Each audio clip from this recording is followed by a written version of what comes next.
Solace Bend, Colorado Territory. On through 1887, the wind moved through Solace Bend, like a mother too tired to cry, dragging its sorrow across the scrubland in long, dry sighs. It tugged at the corners of porches and whispered under warped floorboards, carrying with it the taste of old ash and the scent of horses long gone. The sun hung low, the color of rusted brass painting the earth in tones of fatigue. The one-room schoolhouse creaked under the weight of the weather. Inside, Miriam Holt stood at the front, palms dusted with chalk, voice low but steady. She recited the final lines of a psalm, half prayer, half punctuation, and the children, all 9 of them, repeated after her with the slow cadence of weariness. Their boots scraped the wood floor like brushes on hide, and when the bell above the door clanged twice, they scattered like birds startled from a fence rail. She watched them go in silence, coats flapping, satchels bumping, laughter spilling like spilled grain onto the dry yard. Some would walk miles before reaching a cabin with soup on the stove. Others would find only cold bread and colder silence. She knew which was which, but never said. Knowledge in Solace Bend was a thing you carried alone. Miriam lingered a moment longer, hands folded before her, staring through the warped glass. Her reflection wavered beside the world outside, pale face, copper hair, tied tight, eyes the gray of riverstone. A face too still for a woman her age. She gathered the slates, the dog-eared primers, the Bible with pages that curled from humidity and use. Her movements were careful, precise ritual, not urgency. There was no hurry where there was no one waiting. Home was a cabin 200 paces south, past the split-rail fence and a patch of dying sage. It leaned slightly westward, as if bowing to the prevailing wind. Inside, the silence held firm, draped over everything like muslin. One rocking chair unmoving, a stove unlit since morning, a shelf of canned preserves ordered by size, each label written in the same measured hand. The bed was made tight as it always was, one pillow untouched. Beside it a cradle empty for 3 years. It remained there, not from sentiment, but from something else, something heavier. She poured water into a tin basin, washed her hands as the sun dipped further behind the hills. Her fingers moved over the cracks in her knuckles like they were familiar scripture. The mirror above the basin caught her face in half-light. The hollows beneath her cheekbones looked deeper now, though she hadn't been sick. A pot of lentils simmered slow. She stirred it clockwise like her mother taught her, though there was no one left to ask if that still mattered. When she sat at the table, it was out of habit more than hunger. The chair across from her stayed empty. It had, for 134 days. Outside, the wind changed direction. It didn't howl. It listened, leaning against the cabin walls, testing their strength. Miriam looked up, as if expecting someone at the door. But the knock never came. It never did. The next morning came on slow legs, dragging mist behind it, like a veil too tired to lift. Miriam unlocked the schoolhouse before the sun touched the bell tower. The boards beneath her boots groaned soft with age and resignation. She lit the stove and set out slates, chalk, and books in their familiar places. By mid-morning, word had already passed through the town like a creek thawing too early. A man was seen near the chapel ruins. The old chapel, barely standing since last spring's windstorm, had lost half its roof and all its purpose. No one had made effort to repair it. Reverend Crane preached from the town hall, now said God didn't care much about buildings. But Miriam saw him when she stepped out to fetch water from the well. A shape too large for casual notice, hunched beside the chapel's collapsed rafters. He was stripping away broken beams with bare hands, moving wood like it weighed nothing. Even from across the yard she could tell he wasn't from Solace Bend. Too tall, too still, too much like something that belonged to the land more than the town. Daniel 2 Moons. That name would come later. For now, He was just a stranger. A stranger with shoulders like barn doors and arms thick as fence posts. His skin was the color of river rock, left too long in sun, and his hair long black and tied loose at the neck, rippled slightly in the wind. Sideburns full wild, shadowing the edges of his face like Ephie on old stone. Miriam didn't move. He didn't either. They looked at one another across the chapel yard. Not a stare of challenge. Not welcome. Not fear. Just a look, long, flat, heavy with assessment. As if two wolves on opposite hills had caught each other's scent, but hadn't yet decided if they were threat or kin. He spoke first. "Chapel roof won't hold come snow. I'll fix it." His voice was low. Not gruff, just grounded like someone who didn't waste words climbing uphill. He didn't offer a name, nor ask for hers. His eyes didn't search, didn't soften. But they didn't look away either. Miriam let the silence stretch long. "Then, there's no coin to pay." "I don't need coin." "What do you need? A place to sleep?" "Out of wind." She studied him, trying to find some edge of threat. There was none. Just certainty. A man shaped by hard land and hard choices. "There's a shed behind the schoolhouse," she said at last. "Hasn't been used in years." "I've slept colder," he said. And that was it. No handshake. No welcome. She turned and walked back inside. He turned to the broken roof and lifted another beam. Something unspoken passed between them. Not warmth, not yet, but a kind of truce. Neither of them belonged to the rhythm of Solace Bend. But perhaps in the spaces left by what had been lost, something else might stand. Not friendship. Not yet. Just the absence of a dismissal. Sometimes that was enough. Daniel 2 Moons began to work in Solace Bend, like the wind through dry grass. Quiet, uninvited, but steady. He never knocked, never asked. He simply mended what had gone too long untended. One morning, the fence behind the schoolhouse stood straighter than it had in years. A day later, the mill's busted axle ignored, since spring turned again, its hum low and rhythmic, like breath returned to lungs long collapsed. The blacksmith's roof lost its leak. A widow's porch no longer sagged. He never stayed to explain. Left behind only hammer marks and the scent of cedar. He kept away from the chapel. If the bell tolled on Sunday, he stayed beneath the cottonwood carving, quiet things from scraps of pine. Children watched from the path wide-eyed. Mothers pulled them close, their glances stitched together like threads of warning. By week's end, Reverend Abel Crane spoke from the pulpit, with a voice lacquered in concern. "The Lord calls on shepherds to guard the flock," he said, his eyes scanning the pews. "Not all wolves wear fangs. Some wear silence. Some wear skin that doesn't burn the same under God's sun." He didn't name Daniel. He didn't need to. Miriam sat in the back row that Sunday, back stiff, hands folded tight.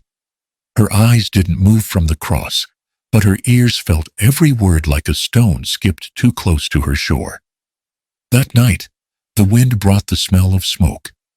She dreamt in fire again. In the dream, her husband Elijah stood at the edge of their old barn flame, curling along the hay bales, like serpents, waking from sleep. His arms were full tools, cloth, a wooden cradle they never used. He shouted for her to run. But she didn't. She had dropped the lantern. That much was real. In the dream, it rolled from her hands in slow motion, striking wood, catching oil. The fire bloomed too fast, like it had been waiting all along. She had screamed, scrambled, tried to throw water on what had already decided to become something else. She remembered the look on his face, not fear, not anger, just disbelief. Like even in the moment of dying, he didn't think she'd be the one to break things. She'd buried him in winter soil, hard and unyielding. She hadn't wept at the grave, not because she hadn't wanted to, but because her lungs had filled with ash instead of air. The townspeople hadn't asked too many questions. Accidents happened. Tragedy softened judgment, at least for a while. But whispers had crept like ivy under doorways. Why didn't she run faster? She was carrying oil, wasn't she? No tears at the funeral. None. Since then, Miriam had lived carefully, neatly. Her life became lines and corners, shelves and checklists, never letting anything spill or burn or bloom too fast. Even her grief had a measured rhythm: 1 cup of tea, 2 candles lit, 3 prayers at night. Anything to keep the fire away. But now another kind of flame had come, one that built instead of burned, a man who fixed rather than feared. And the town, like dry tinder, seemed ready again to catch. The next morning, Miriam stepped onto her porch just as Daniel was dragging a beam across the schoolyard. His arms gleamed in the sun, muscle and motion, the kind of strength that didn't ask permission to exist. She watched him in silence. He did not look her way. Still, she whispered aloud to no one, "I dropped the lantern." Then she stepped inside, and the wind, as if it too had heard, carried the scent of memory far into the hills. By the 3rd week of October, the mornings came with frost on the edges of windows and the weight of silence heavier than usual. Miriam's students arrived with cheeks red from the windscarves wrapped high and fingers stiff with cold. She greeted each by name as they filed in, her voice soft, the only warmth in the room, not made by fire. That afternoon, as the children were gathering their slates and brushing chalk dust from their skirts and trousers, Miriam stepped outside to shake out the blackboard cloth. The yard beyond the schoolhouse was emptying, boots thudding across brittle grass, until a sharp cry cracked through the air. She turned toward the sound. Near the side fence, Jonas Pike had a smaller boy, cornered against the post, one fist clenched the other, pointing low in warning. The boy, Daniel Grant, barely 9, held his lunch tin like a shield, but his eyes were wide with helplessness. Miriam didn't shout. She didn't need to. She walked deliberate, calm, the hem of her dress whispering against frost-bitten grass. Jonas saw her jaw tightening, but didn't move away until she was a breath away. "Is there a problem here?" she asked, her tone even. Jonas didn't answer. He looked past her toward the hills. His shoulders hunched, not in guilt, but in resistance. "Jonas," she said, her voice lower now, quieter. "Walk away." The tension in him didn't break, not all at once. But he released Daniel's sleeve and stepped back, fists still balled, anger unresolved. Then he turned and stalked off, disappearing beyond the edge of the schoolyard, without another word.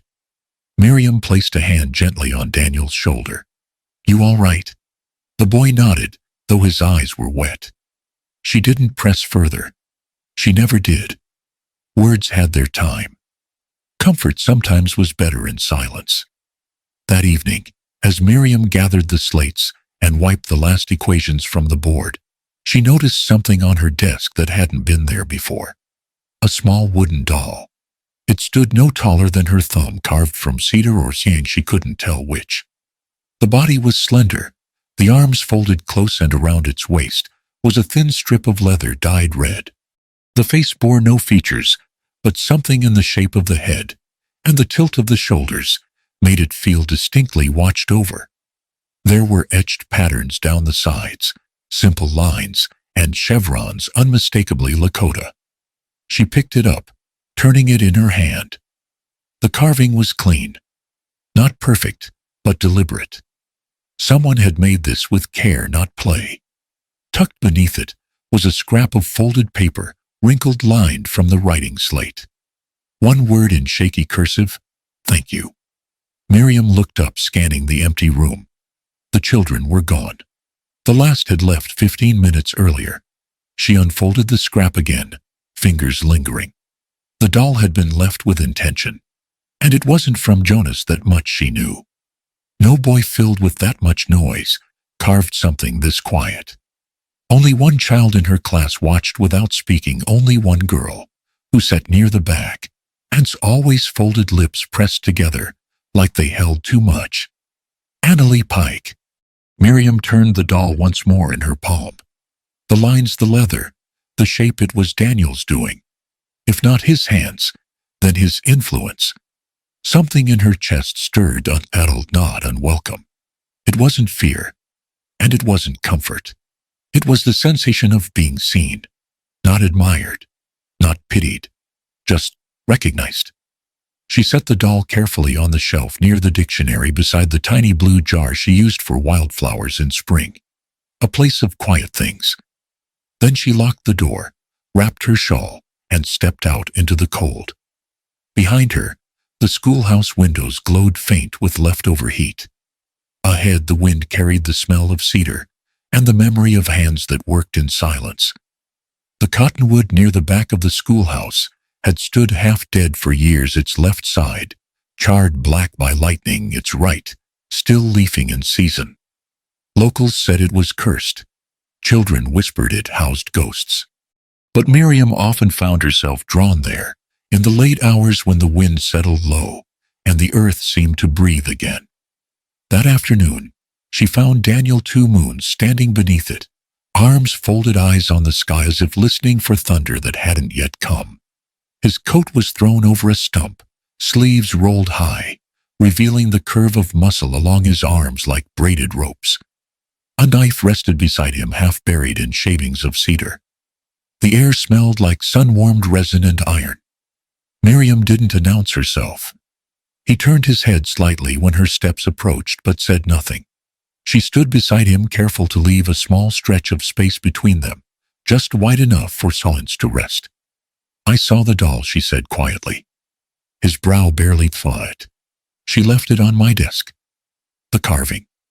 Lakota patterns, aren't they?" Daniel nodded once. The wind rustled the dead branches above, but the tree did not sway. "She doesn't speak," Miriam continued, eyes fixed ahead.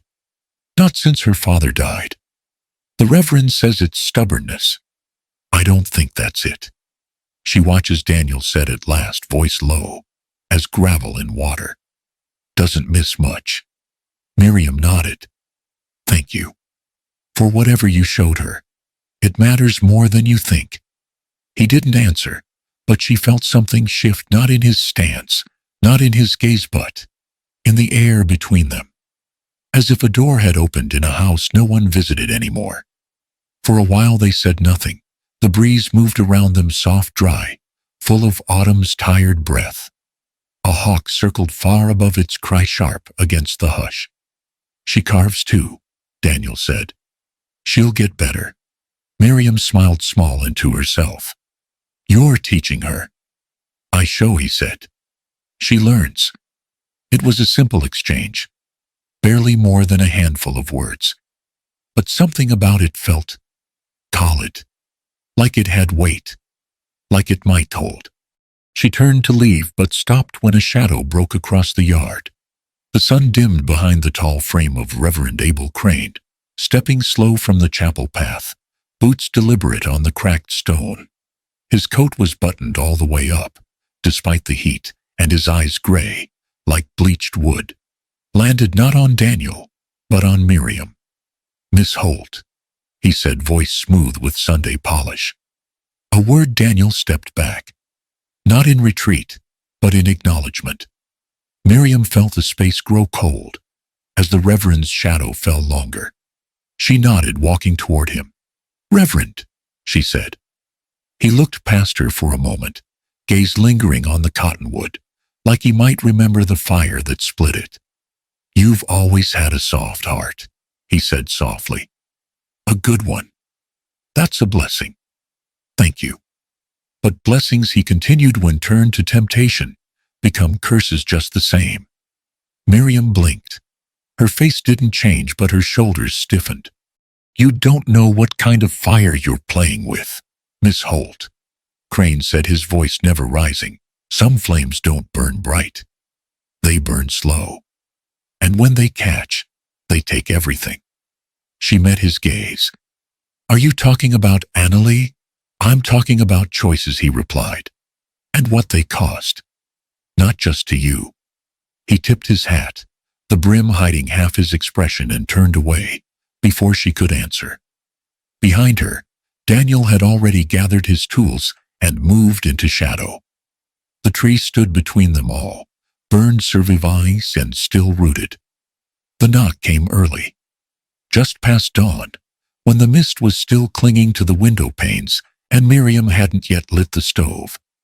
3 firm raps on the door, no pause between them, like judgment, dressed in lace gloves. Liza May Harrow stood on the porch, wrapped in her finest shawl, though the chill barely bit. Her face, as always, was arranged with practiced kindness, but her eyes held the same sharpness as the edge of a paring knife. "Miriam," she said, not waiting for an invitation. "We need to talk." Miriam stepped aside wordlessly. The 2 women sat across from each other at the kitchen table, with only a chipped teacup and a weak fire between them. Liza May didn't touch the tea. "You know they're talking," she began. "About you, about him." Miriam didn't reply. She rarely did when Liza May started sentences like that. "You spend time near him. People see, people wonder. And wondering in a place like this, that's the same as sentencing." "He works," Miriam said simply. "He helps." "That's not what they see," Liza snapped, then softened.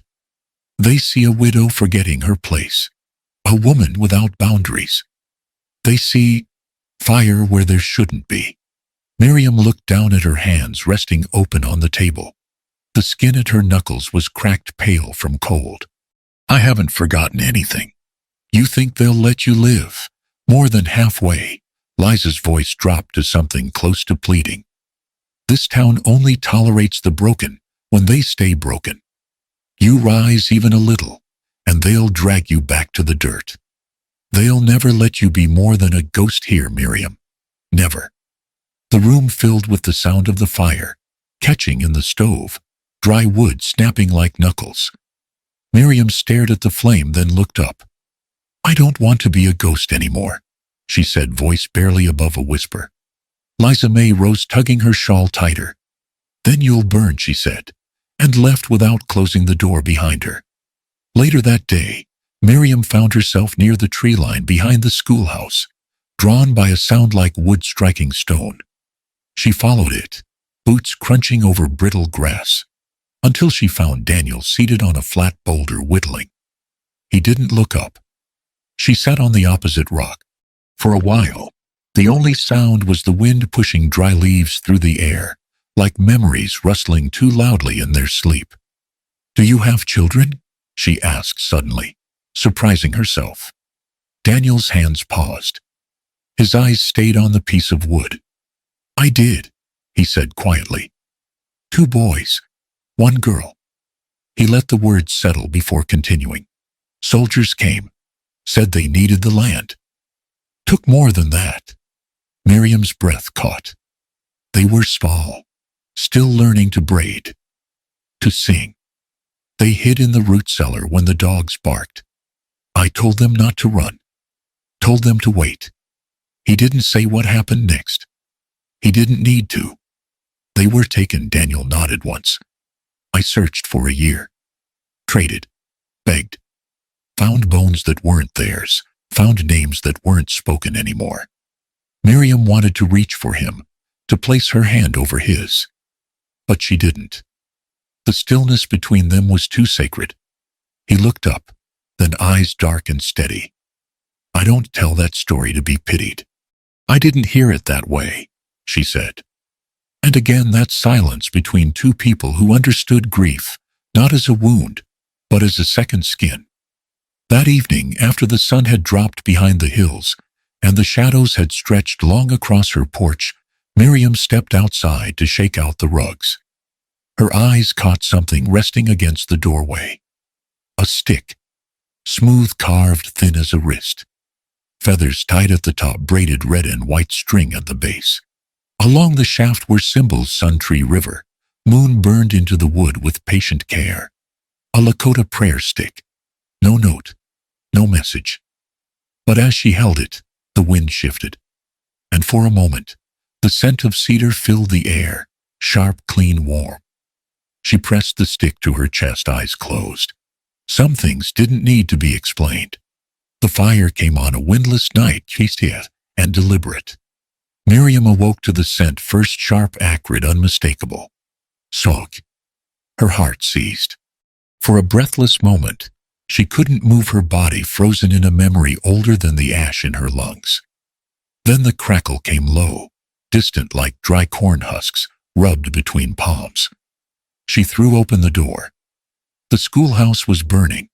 Orange light danced against the dark prairie sky, throwing the building into grotesque silhouette. Flames licked up the eastern wall, hungrily devouring the timber, like it had been soaked in grief. Sparks leapt into the air, furious and bright, before vanishing into blackness. By the time Miriam reached it, others were gathering, boots pounding the dirt, water pails, past hand-to-hand shouts flying. Someone rang the chapel bell, as if it could summon salvation, but no miracle came. The roof caved in before dawn. No children were inside. No lives lost. But the damage was done. When the sun finally rose, it did so over a skeleton. The windows gaped open like mouths in shock. The bell tower sagged sideways, and the air smelled like defeat. Miriam stood at the edge of the wreckage, shawl wrapped tight, soot on her cheeks. Daniel appeared beside Steve, silent as ever. His eyes scanned the ruined jaw, set shoulders square. He said nothing. Neither did she. But the town did. By noon, whispers turned to talk, turned to questions, and questions found a name. Daniel Two Moons. He worked around the building, didn't he? Always lurking. Too quiet, too calm. He was at the chapel earlier that week, wasn't he? It didn't take much. Reverend Crane called a town meeting that very night in the chapel basement, its walls still intact, its benches warped from moisture but upright. The air inside was thick with blame. He stood at the front, flanked by Lisa May and two of the older ranchers. The crowd fidgeted, their eyes flicking from floor to pulpit like guilty children. "We are a forgiving town," Crane began, his voice smooth as oil over stone. "But forgiveness does not come without reckoning. Last night's blaze was not nature's doing. It was set. And while no one has yet come forward, the Lord has granted us eyes to see and sense, to recognize the wolf among sheep." He didn't need to say Daniel's name. He just let it hang unspoken, thick as smoke. Miriam stood near the back, her hands clasped tight enough to tremble. She scanned the faces, some uncertain, some eager, some already convinced. Daniel wasn't there. Of course not. He never would be. When the meeting adjourned, she returned home in silence. That night, she couldn't sleep. The smell of smoke clung to her hair, her clothes, her walls. She moved through her cabin like a ghost, trying not to remember another fire. Trying not to listen to the whisper that said, "You lost them once. What makes you think this will end any different?" She sat by the window as the moon crept high, casting pale light over her desk. Papers lay scattered, lesson plans, arithmetic sheets, and the leather-bound notebook she kept for Annalie. Annalie never spoke, but she drew. Miriam flipped it open, her hands shaking only slightly. Page after page of horses, birds, a woman with long hair in a shawl, simple, rough, but tender. Then she found it. The bell tower, drawn in charcoal, lopsided but unmistakable. Below it, a figure, a boy standing too close, arm outstretched. In his hand, a torch.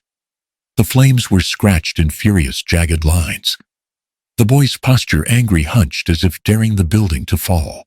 His hair was wild, his stance familiar. Miriam leaned closer, heart catching. It was Jonas Pike, the shape of his shoulders, the way his boots always turned slightly outward. It was him. She closed the notebook carefully, staring at the cover, like it might speak. The fire had returned. But maybe this time it had a face. By morning, Jonas Pike was gone. His bed at the boarding house lay unrumpled, boots missing from beneath it. No note, no pack.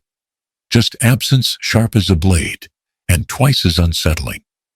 The town fractured fast. Some whispered that Jonas had run because he was guilty. Others insisted he'd vanished out of fear, perhaps from the man they now believed capable of arson. Either way, Solace Bend had begun to split down its dusty spine. At the mercantile, conversations stopped when Daniel walked past.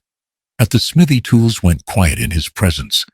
Children were pulled closer, eyes trained to avoid his shadow. The air felt taut, like rawhide stretched too far across bone. Miriam felt it too. She heard it in the way the Reverend's sermons shifted less scripture, more warning. Saw it in the eyes of Liza May, who no longer greeted her at the well. Even the wind seemed to carry questions now. So when she found Daniel at the edge of town 3 days later, saddling his Mustang with practiced silent hands, she wasn't surprised. "You're leaving," she said. He didn't turn. His back was bare from the morning's heat, muscles moving like braided rope beneath his skin. A bundle of tools was already strapped to the saddle. Beside it, the prayer stick she hadn't seen since he'd left it on her porch. "It's time," he said simply. "Is it?" she asked, stepping closer. "Or is it just easier?" His hands paused on the leather strap. "They don't want me here. That's not the same as needing you gone." He turned then. His face was unreadable stone and smoke. "They've made up their minds." "They always make up their minds," Miriam said louder now. "They did it with me too. When Elijah died, when I didn't cry the way they thought I should, when I buried the cradle instead of burning it." Daniel's eyes flickered. "I've lived in silence long before you arrived," she continued. "But I'm still here, not because they welcomed me, but because I refused to run." He looked at her, then really looked. The kind of look that reached into the marrow. "Running doesn't free them," she said softly. "It only feeds them." A silence followed, as long and heavy as any sermon. Finally, he dropped the strap.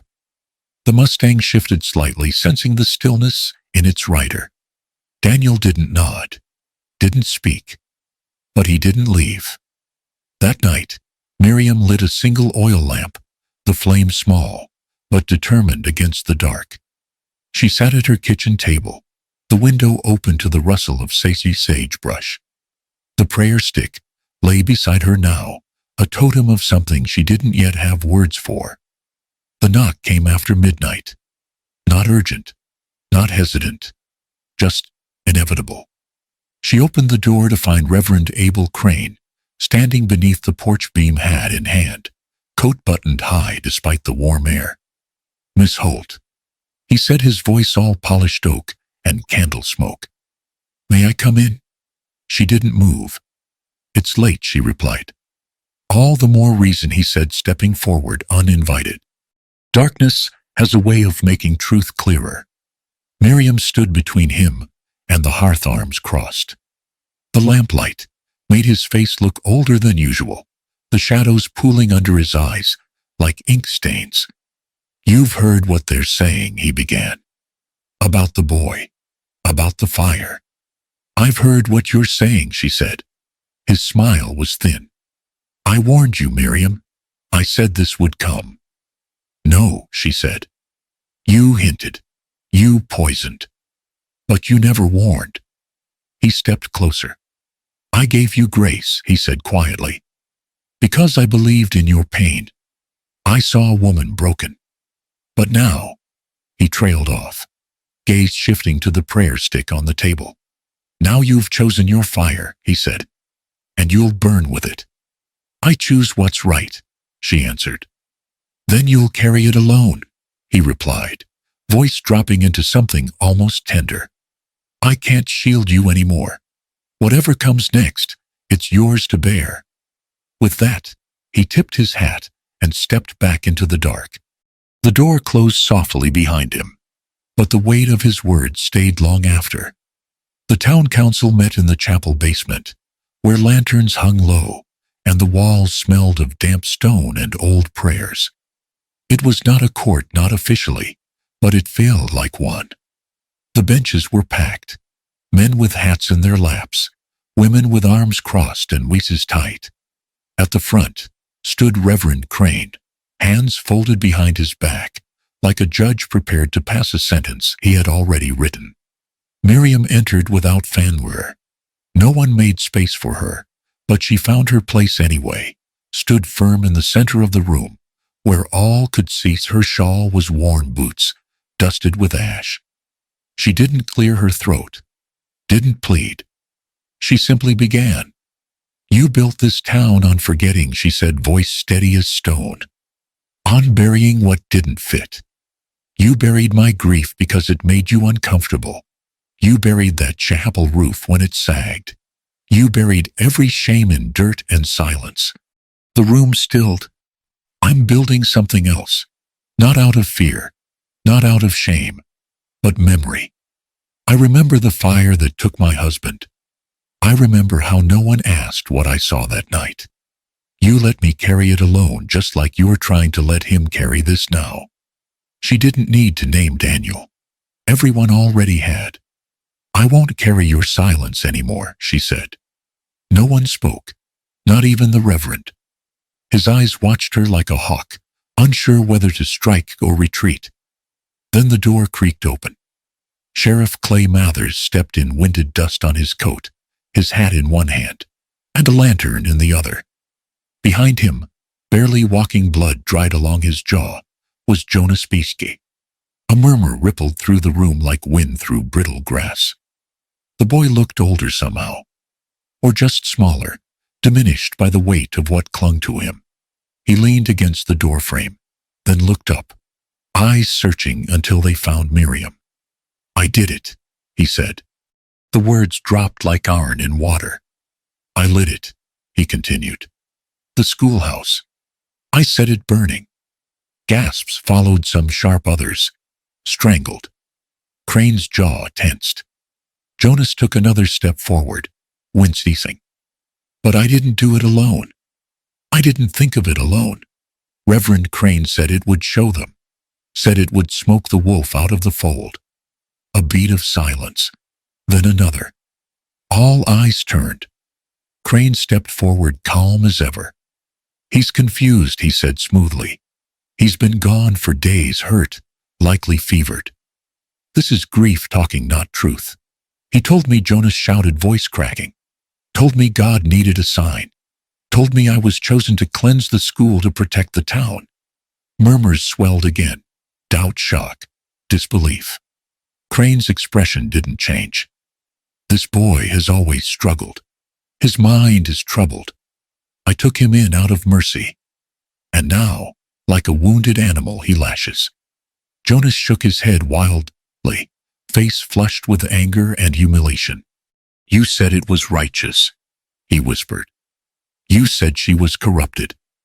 That he pointed vaguely toward the back, where Daniel wasn't present, was danger dressed in quiet." Crane raised his hands, the gesture of a man pained by betrayal. "You see," he said gently, "what guilt can do to a child." The room splintered. Half turned toward Jonas with wary eyes. The other half stared at the Reverend, a seed of doubt blooming where certainty once lay. Miriam stepped beside the boy, placing a firm hand on his shoulder. "He has no reason to lie," she said. "No hope of redemption in this. Only the truth." Crane's voice dropped colder now. "And you believe him?" "I believe fire doesn't start itself," Miriam said. "And I believe wolves don't always come with teeth." A silence fell thick as snowfall fall. No decision was made that night. No gavel struck. But the room left different than it had entered, fractured, wary, and no longer certain who was right and who merely wore the cloak of righteousness. Outside, the moon hung low and wide, casting long shadows across the chapel steps. And somewhere beneath it, the truth began to breathe. The chapel had nearly emptied when a small figure appeared at the doorway, barely tall enough to be seen above the pew backs. Annalie Pike stood there, hands trembling around a folded piece of paper. Her dress was too thin for the cold, her shoes scuffed from running. Miriam saw her first and stepped toward her, but the girl moved with purpose, straight to the front, where the lantern light pooled across the floor like spilled oil. She didn't speak. She never did. But she held out the paper and placed it at the Reverend's feet. Crane stared down at it. On the page, drawn in charcoal and careful detail, was a picture. The chapel bell tower loomed in the background. In the foreground, a boy knelt in prayer, his face unmistakably Jonas's. His head was bowed, but in one hand he held a matchstick. Flame danced at the tip. His other hand clutched something small and square, a box of matches sketched with childlike precision. The match, the posture, the chapel, it was all there. Not imagined, not planted. Annalise stepped back, chin lifting just slightly, as if daring the silence to break. Crane's face shifted. First pale, then blotched red. "You dare," he hissed, turning now, not toward the child, but toward the figure who had just entered at the back. Daniel 2 Moons. He'd come in quietly, unnoticed amid the noise, but now he stood tall against the wood paneling, arms folded, eyes unwavering. Crane moved toward him, wildness sparking in his face. "You brought this corruption, this poison." He lunged. His hand went to his coat, reaching for something, a blade, a tool. No one saw, what only that. It gleamed. Daniel caught his wrist midair. The sound of flesh meeting flesh cracked like a whip. In one movement, fluid, practiced control, Daniel disarmed the Reverend. The object of folded straight razor clattered to the floor. Daniel didn't raise his fist, didn't speak.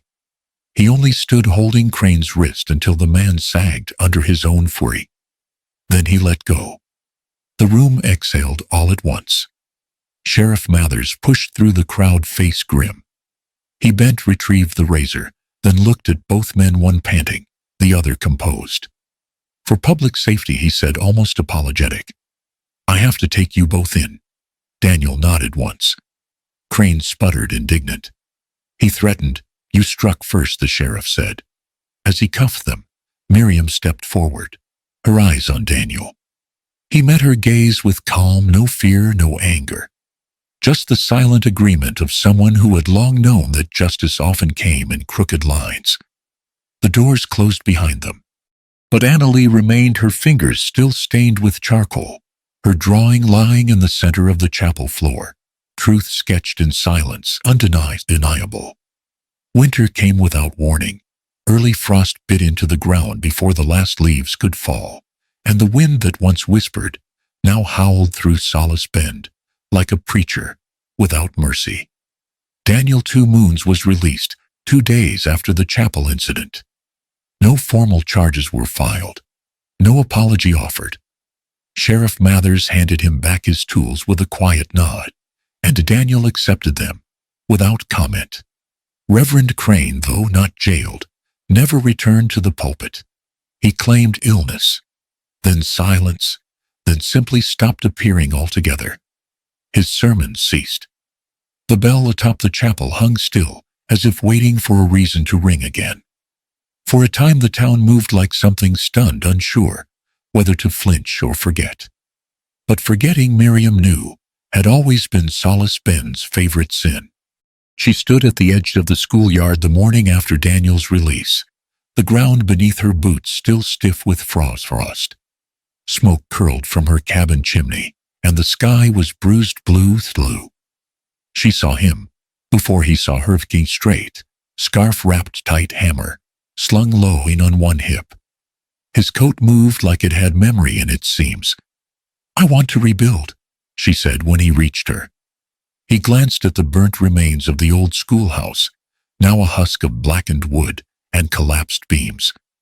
"With what hope?" she answered, then added more, practically, "and lumber. And Hans, mine and yours." His mouth twitched just slightly.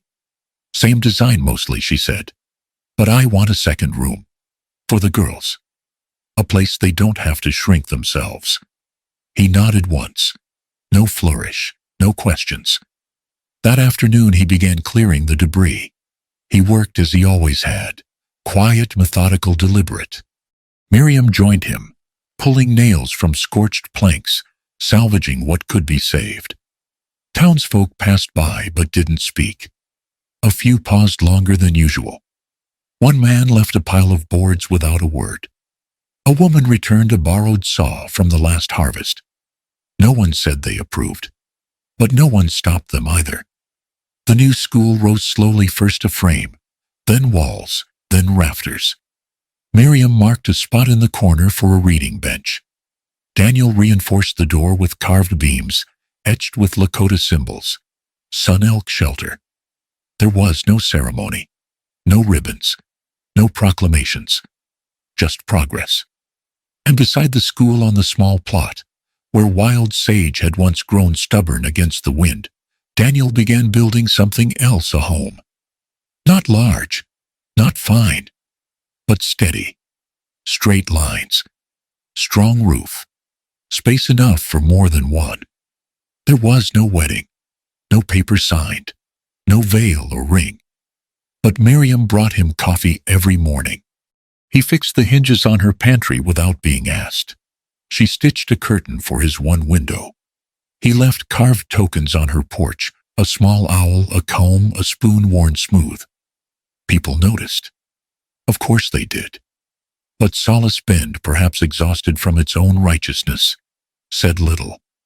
Even Liza May passed Miriam once at the well and simply nodded. Not warmth, but no longer war. And in the evenings, when the cold came down hard from the hills and the stars blinked awake like old regrets, the lamplight from Miriam's cabin glowed steady. And another light just beside it flickered in rhythm, not quite together, but close enough. The wind still blew, but it no longer screamed. By the time the first snow dusted the rooftops of Solace Bend, the frame of the new schoolhouse stood proud against the pale sky, its windows wide and waiting for voices. Jonas Pike was among those who helped raise the walls. He came quietly, unannounced, a hammer in one hand and guilt in the other. He didn't speak much, but when he did, his words landed heavy with apology unspoken. He worked harder than most, drove nails until his hands blistered, lifted beams with the focus of someone trying to rebuild more than just timber. No one welcomed him, but no one turned him away. It was enough. Annalie followed her brother to the site each day. At first, she stayed at the edge, watching from a safe distance, her sketchbook clutched like armor. But as days passed and wood gave way to shape, she began to hum. Then one morning she spoke, clear, small, but real. She asked Daniel if she could help paint the shutters. The town didn't notice at first, too busy pretending not to watch the school rise again. But when she answered a question in class without hesitation, even Liza May blinked hard, like she'd seen something sacred slip loose into the air. For Miriam, it was everything. One morning, before the frost had fully burned from the grass, Miriam stood on the porch of her cabin, steaming mug in hand. Daniel joined her without a word, his boots quiet on the planks, his presence solid as the hills behind him. The sky stretched wide and pale, a dome of soft gray light. The prairie was silent, save for the occasional creak of wood expanding in the cold. He held something in his hands, a small bundle wrapped in cloth the color of rusted earth. He unwrapped it slowly, deliberately, and laid it across the rail between them. A sprig of dried sage tied in red thread. A single eagle feather, the barbs smooth and still. And a ring carved from ironwood, polished to a deep warm sheen. The grain shimmered like wheat fire. She looked at the offering, then at him. His expression was unreadable, but his hands were steady. "I don't have vows," he said. Miriam reached forward, her fingers brushing his. "You don't need them." She picked up the ring, cradling it in her palm like a question already answered. Then she placed her hand gently over his. Her voice came low, but sure. "We are what we keep choosing," she said. even when the wind blows the other way. He didn't smile, but something in him softened. They stood like that for a long time, neither speaking as the wind wrapped around them, like a shawl, passed from another life. Behind them, the school waited. Ahead, the prairie stretched wide and unsure. But for that moment on that porch, with sage and silence between them, they had already arrived.